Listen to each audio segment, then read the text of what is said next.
बिल्कुल इसी की तरफ होके सीखा। बिल्कुल इसी के हो गए।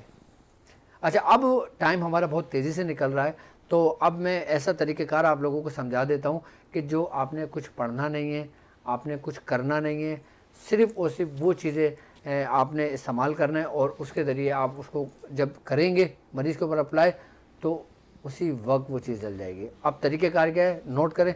बल्कि मैं ये चाहता हूँ कि मियां हुज़ूर ने तो मुझे बताया है, तो मैं चाहता हूँ कि आप अपनी ज़ुबानी ज़रा उनको आसानी के साथ उसको सारा समझा दें लोगों को। भैया देखिए, इसका तरीक़ेकार ये होता है कि 1 मीटर कपड़ा ले लें लट्ठे का। अब अमल का तरीक़ेकार ज़रा तवज्जो से सुन लें, क्योंकि मैं चाहता हूँ कि दोनों की बरकतें आप समेटें। 1 कपड़ा लेना है सफ़ेद लट्ठे का। ठीक है। इसके साथ 15 ग्राम जो है हल्दी लेनी है, 5 ग्राम हींग लेनी है, 50 ग्राम लहसुन का अर्क लेना है और 100 ग्राम सिरका लेना है, कोई सा भी सिरका चलेगा। इसका पेस्ट बनाना है तमाम अज्जा को मिलाकर, और उसके बाद आपने सफ़ेद लट्ठे के ऊपर उसको जो है उसको उस पर लेप करना है। अच्छा, इसका तरीक़ेकार ये हुआ कि जैसे मिसाल के तौर पर ये वाइट कपड़ा ले लिया हमने, जी ठीक है, वाइट कपड़ा ले लिया। अब हमने क्या ली? हींग ली 5 ग्राम, हींग ले ली 5 ग्राम, हमने हल्दी ले ली 15 ग्राम, हल्दी ले ली 15 ग्राम। अब हमने वो ले लिया सिरका ले लिया कोई सा भी 100 ग्राम और 50 ग्राम लहसुन का अर्क ले लिया। ठीक है, तो इसका मतलब ये हुआ कि इसके तरीक़ेकार ये होगा कि आप पहले अर्क डालेंगे, आई वह समय, फिर उसमें आप उसको उसमें डाल के खरल करेंगे। जब वो पूरी हर तरीके से हल हो जाएगी, लेप बन जाएगी, लेकिन ऐसा ना हो कि लिक्विड बन जाए। जी, उसको मतलब गाढ़ा गाढ़ा बिल्कुल पतला भी नहीं रखना, जैसे स्किन पे मास्क लगाते हैं हम, जैसे एलोवेरा जेल होती है ना, उस टाइप का बन जाए, इतनी गाढ़ी रखनी है। ठीक है, एक दफ़ा अज्जा दोबारा बता दें। 5 ग्राम हमने लेनी है हींग ले ली, 15 ग्राम हमने लेनी है हल्दी, 50 ग्राम हमने लेना है लहसुन का अर्क, और 100 ग्राम हमने लेना है सिरका। ठीक है, इसको हमने पेस्ट इसका इतना गाढ़ा रखना है जितना एलोवेरा जेल होता है ना। एक मैं आपको मिसाल इसलिए दे रहा हूं कि आपको अंदाजा हो जाए। उसके बाद आपने इसको एक सफेद लट्ठे के कपड़े पे लेप कर लेना है।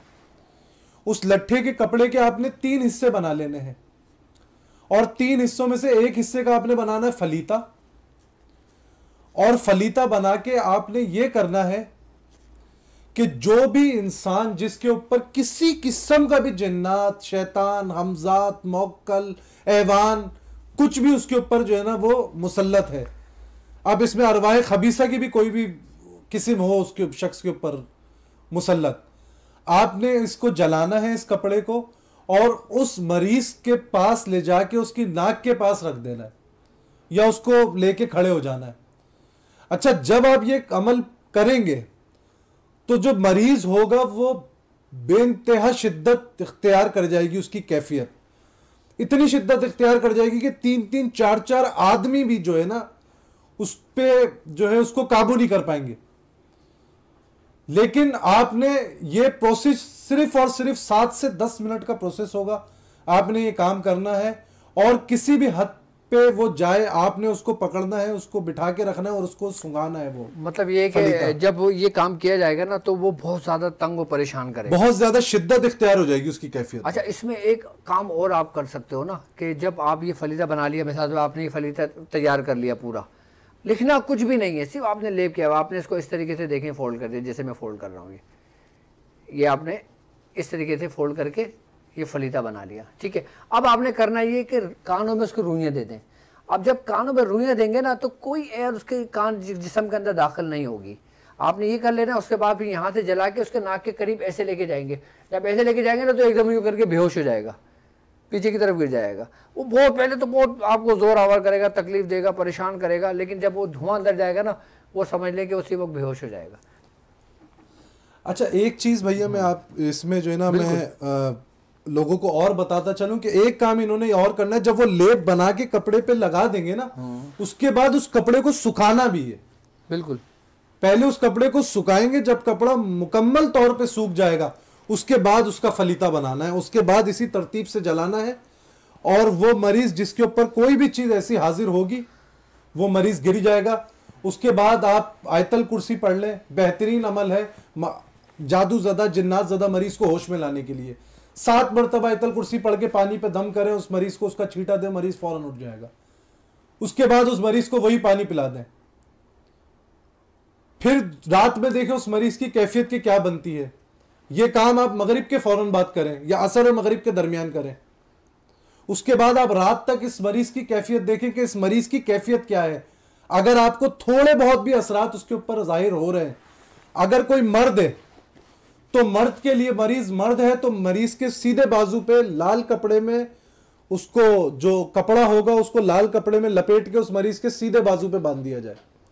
और अगर कोई खातून होंगी, कोई औरत, कोई लेडीज है तो उनके उल्टे बाजू पे बांध दिया जाए और उसके बाद उनको सोने दिया जाए।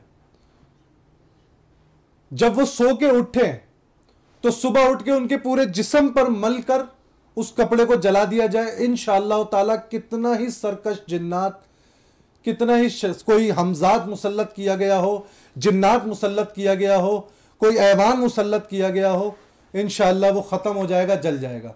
लेकिन एक बात ये भी जहन में नशीन कीजिएगा कि जब हम फर्स्ट टाइम जब ये काम करते हैं ना, तो होता ये है कि वो चीज़ मरीज़ बेहोश हो जाएगा, नॉर्मल हो जाएगा। आपने कुछ भी पढ़ लें, आयतल कुर्सी पढ़ लें, सूरह कुरैश पढ़ लें, या जो सूरह कुरैश पढ़ लें, या सूरह फलक, सूरह नास पढ़ लें, उसके बाद मरीज़ को होश आ जाएगा। अब देखें कि मरीज़ बिल्कुल नॉर्मल है, सही बात कर रहा है, ठीक है।